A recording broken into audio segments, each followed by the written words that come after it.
You may not remember when it first came to you, this understanding about birds.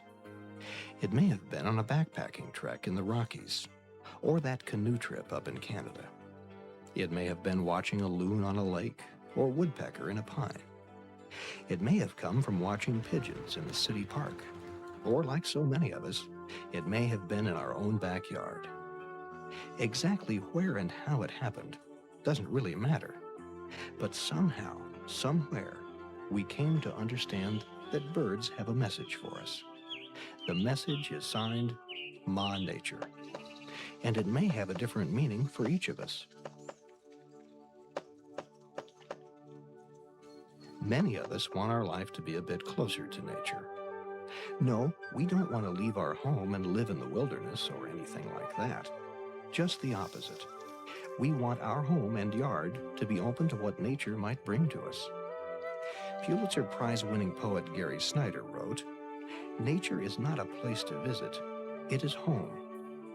By inviting birds to our home, our own backyard, we may be able to see that a bit more clearly." Feeding birds and developing backyard bird habitat has become an entertaining way to get closer to nature. Millions of people in our country have made feeding wild birds their hobby. It's a pastime that is easy to take up, inexpensive, and just plain fun for everyone. We are in an era where people are changing many of their habits in order to protect and renew the environment. Getting started in attracting wild birds to your own backyard is not difficult or expensive. The most important thing to remember is that birds need exactly what we need to survive: food, water, and shelter. If you can provide these basics, you can have a backyard that will be filled with birds year-round. So let's begin by talking about the various types of food. Many people start out with birdseed mixes to attract a wide variety of birds. When looking for a good all-purpose mix, choose one that has at least 10% sunflower seeds and 50% millet, plus cracked corn and other ingredients. When you're ready to attract specific birds, you may want to start with sunflower seeds. You'll find that many birds will go crazy for the larger, harder seeds, such as oil and striped sunflower. In fact, if any one seed could be considered a universal food, it would be the oil sunflower. A feeder kept well stocked with oil sunflower seeds may attract more than a dozen different types of birds to your backyard, such as cardinals, chickadees, nuthatches, woodpeckers, and a variety of finches. Striped sunflower seeds, a bit bigger and tougher than the oil variety, offer a challenge for the bigger birds, such as the jays. Sunflower hearts are also highly attractive and eliminate the problem of empty hulls being strewn about. There are many birds, such as goldfinches, juncos, pine siskins, and purple finches, that enjoy smaller seeds as the main portion of their diet. You can attract these birds by providing seed that fits the bill, so to speak. These smaller birds appreciate such offerings as thistle or Niger seed, as well as specialty mixes that have small seeds and are easy for tiny birds to eat. Finches are very social and will gather in flocks at your feeders to eat and gossip and provide you with hours of entertainment.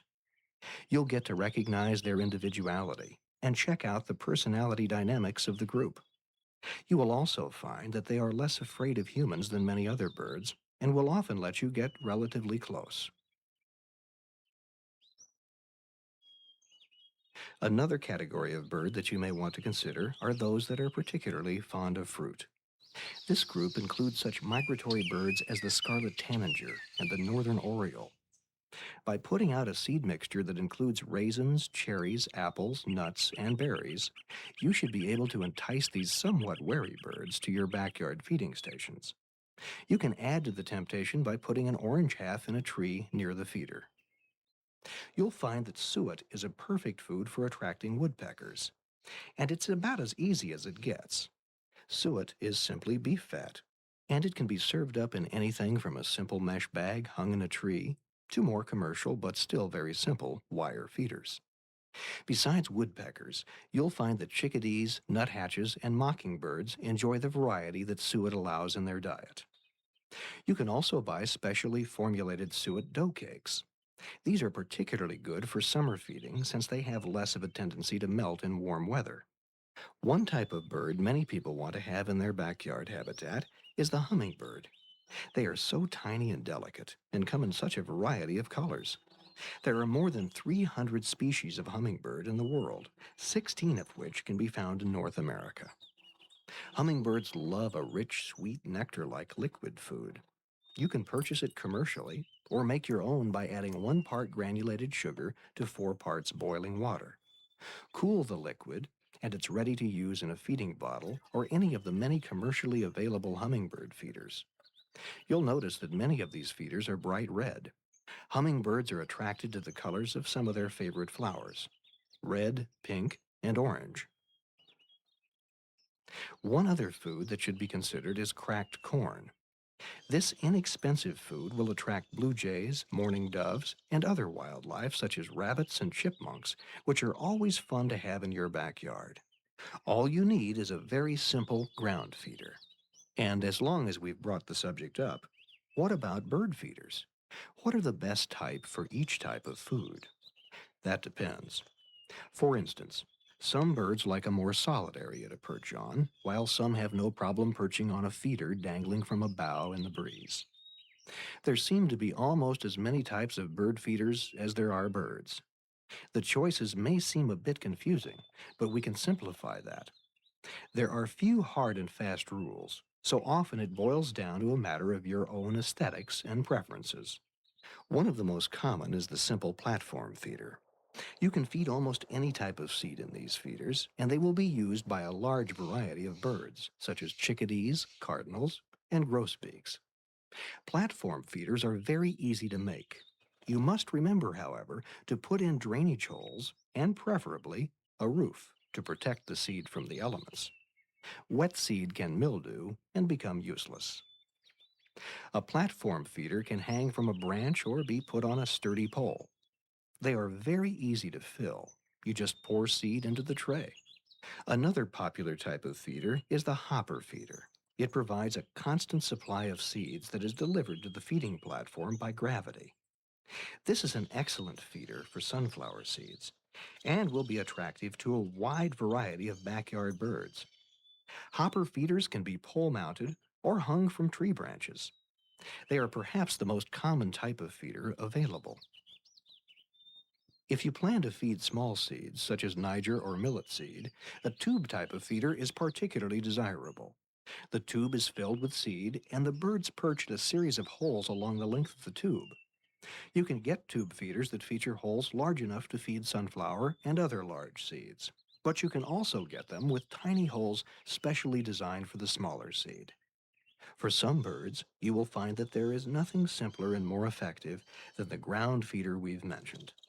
In fact, cracked corn sprinkled directly on the ground will attract cardinals, juncos, a wide range of sparrows, and mourning doves, among many others. You've already seen how simple the suet feeders are. A little wire, a couple of nails, and there you have it. But here's an interesting variation on the suet feeder, and it's a real treat for lots of birds in the winter. Just take a small log and drill several 1-inch diameter holes in it. Then make up a mixture of 1 part peanut butter, about the same amount of vegetable shortening, 1 part flour, 3 parts cornmeal, and a bit of cracked corn. Mix it together well. Stuff this nutritious mixture into the holes on the log, and you have a treat that will be the chatter of the neighborhood. In fact, just stuffing this mixture into pine cones and rolling them in seed makes a great winter treat too. Where should you place your feeders? The one important rule is to place them where you can see them. You'll want to spend time enjoying the birds that will be coming to your feeder. With proper planning, you can watch everything that is going on in your backyard. It's constantly entertaining.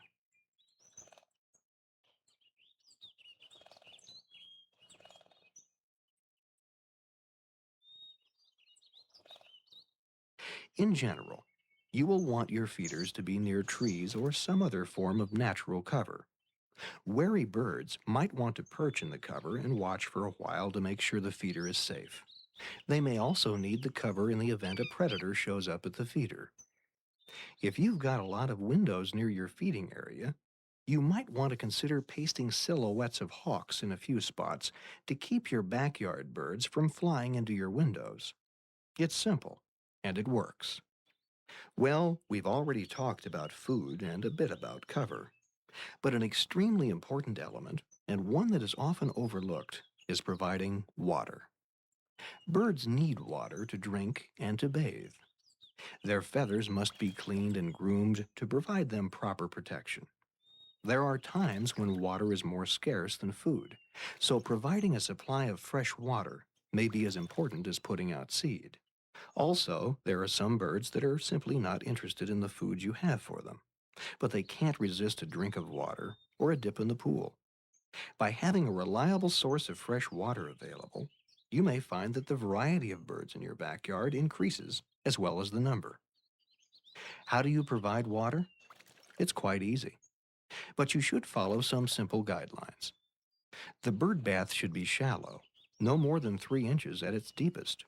The sides should slope gently, and they should not be too slippery.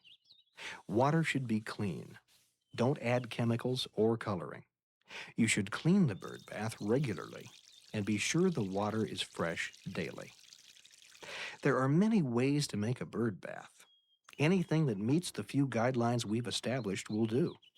You can use something as simple as a garbage can lid placed on the ground, or something a bit more decorative. The most important consideration is that the water supply be clean and dependable. One of the greatest aspects of being involved with backyard birds is watching the change of seasons. The plants and trees change as winter nears, and bird plumage changes. Some of the birds you got to know well during the summer stop showing up at your feeders. If you don't see the orioles, tanagers, or hummingbirds each day, they're likely headed south to warmer weather. As autumn fades and snow falls, new birds begin to find your feeders.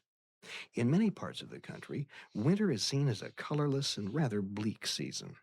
But to those who are feeding backyard birds, there is color and cheerful beauty year-round. Many people view feeding birds as a winter hobby, but it is actually a four-season pastime.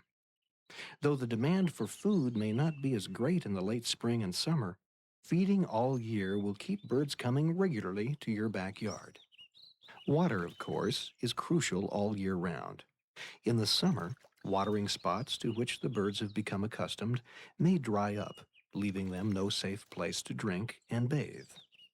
That is where your backyard bird bath comes into play. In the winter, the lack of water becomes even more critical. Depending on your part of the country, most of a bird's natural source for water may have become frozen. You can keep your bird bath from freezing by adding hot water or using a special bird bath immersion heater. Your bird bath with its water above the freezing mark will be a welcome sight for many, many birds during the winter. One chore that many people overlook is cleaning their bird feeders. Take yours down on a regular basis to empty out old seed that might have gotten moldy. Clean the trays or the plastic, and clean out any feathers that may have collected in them. A clean feeder is much more attractive to your birds than one that is filled with old, soggy seed and feathers.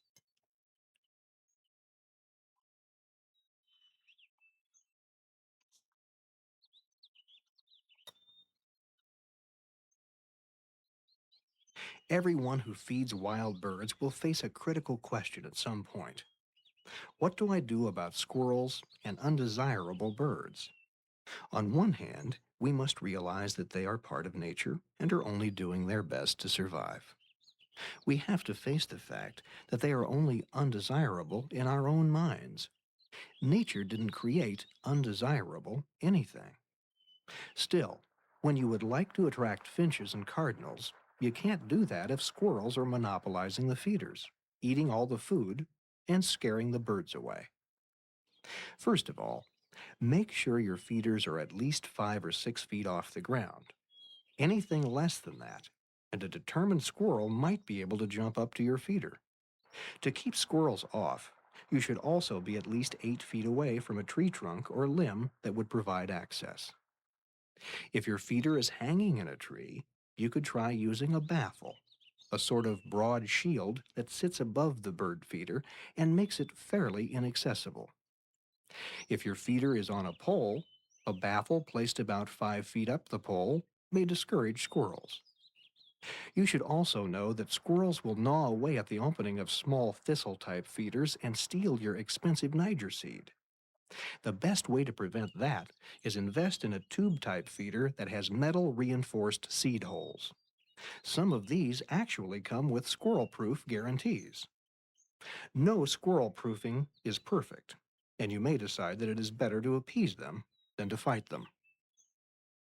Try scattering cracked corn on the ground to attract the squirrels and distract them from your bird feeders. A squirrel fattened up from eating corn is less inclined to perform acrobatic leaps to get at your sunflower seeds. By keeping the ground feeders stocked with cracked corn and inexpensive seed mixtures, you can also attract mourning doves, blue jays, and grackles that would otherwise eat the more expensive sunflower seeds and other foods you've put out for your songbirds. The best way to deal with the conflict is to make sure everybody is happy. We can't forget about cats. Quite frankly, outdoor cats are a real danger to birds. However, if you have indoor house cats, they too will enjoy many hours staring out the window at the birds you attract. Of course, there are times when you may run into naysayers. Those who will tell you that your hobby is actually doing harm by making birds dependent on you or interrupting their migratory plans. That's simply not so. Your single feeding site will be only one of many that a bird visits in its daily foraging rounds. A bird may cover a 5-mile radius in its hunt for food each day. Some of its food is found in existing natural settings, some in backyard feeders. Even in a highly urbanized setting, where much of the available food is put out by humans, it is unlikely that in the 5-mile feeding area of the bird, all people feeding birds would stop at the same time. With one feeder empty, the birds will easily find other sites to fill up. Now that you have a thriving backyard filled with wild birds, what will it do for you? Your birds will be an endless source of fascination. To get the most out of your birds, continue to read everything you can about them, about their habits, about their place in the environment. Birds can also serve as a way to get kids excited about nature. Feeding birds is an excellent family activity. They enable us to have fun while we share our interest in the environment with the next generation. Henry David Thoreau said, "In wildness is the preservation of the world." Creating a place for birds is creating your own little bit of wildness. Sure, we're only talking about a small piece of land on a very big planet. Your 1 yard may not seem like a lot, but think of what might happen if people everywhere looked upon their yards as a little bit of nature given to them to preserve. In bringing the beauty, the enchantment, and of course the wildness of the birds to your yard, you will have enhanced and perhaps preserved your own place in nature.